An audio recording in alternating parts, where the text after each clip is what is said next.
the knowledge or experience that's in everybody's heads today, how much of that you think is ever going to get put back in the next generation? So we don't. It doesn't look like they're going to transfer a lot of knowledge backwards. And it's kind of a shame. Again, there's no forum for that.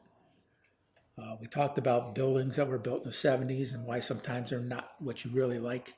We talked about, all sorts of different conditions that show up that experienced engineers have lived through more than know about, but have lived through.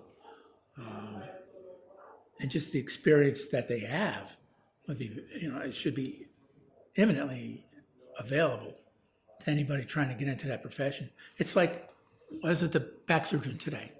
What if nobody ever passed on knowledge of back surgery and they just let it go? Where would we be today?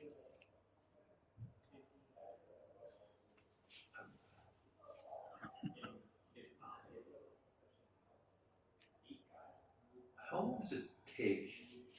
You've seen a long career span, right? You've seen a lot of things.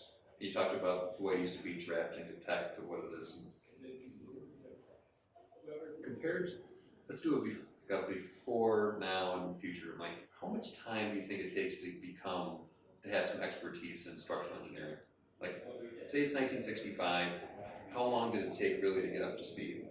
Compared to 2005, how long should it take to get up to speed in the future? Do you think what's the trend? How long do you think it takes? I would say that, as we talked about, there used to be a pathway from when you walked out the door in school into being a draftsman and being a tech and being an engineer, and maybe you got to be a field person, and there was kind of a nice pathway that was defined. That's all gone now. Today, you're expected to come out of school and be able to do significant engineering. Apparently, the owners, I think, don't really want to put any kind of money into training. In the future, it's got to change. It has to change. Engineering needs to be looked at completely different than the way we look at it today. And we've talked about this at length in our SEI meetings for years. Engineering, structural engineering, structural engineering is a continuum. From the day you start to the day you retire. It's not, I went through these classes here, and then I did a little of this kind of work, and I got my EIT, and then I got my PE, and then I did this. No, it's a continuum. You will always be learning, always. I have probably, if I've got one, I've got over 200 classes that I've been to since I graduated. I've got reams of papers showing all the different classes I've been through. Some are really, really, really good. Some of them are, so what?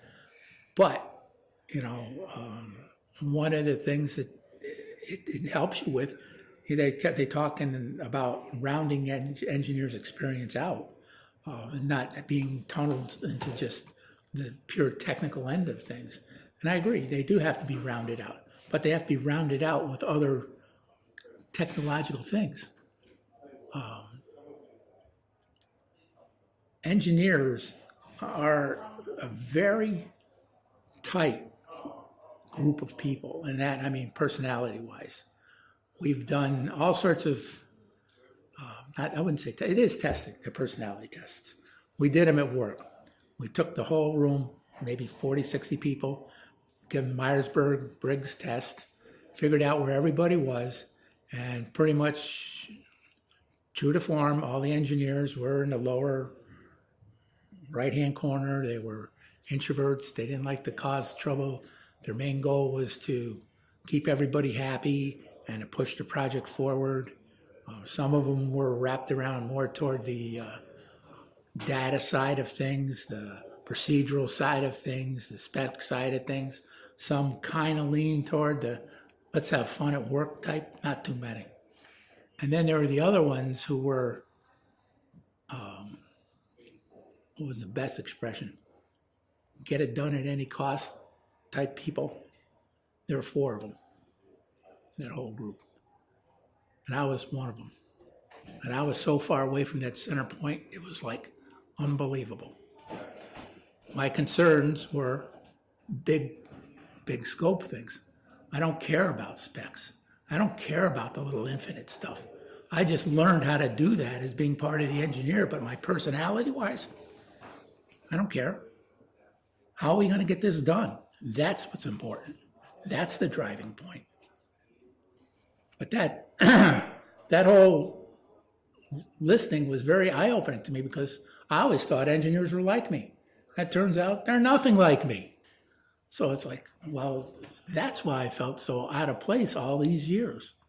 I never really got into it. Today, you tell me, you want a screw, you tell you the screw type, tell you the screw length, tell you the threads on it, tell you what kind of heads on it, tell you what kind of coatings on it, tell you what size it is. I can get down to the nittiest grittiest you wouldn't believe. But do I care about it? Not really. That was all part of my job. I learned how to do that. Do you remember your Myers-Briggs personality 4-letter combination? No. All I remember, it was so far away from the center, it was like, oh my God, what'd I do? But in the long run, I was a big picture guy in a small picture world. And that's what always felt kind of funny.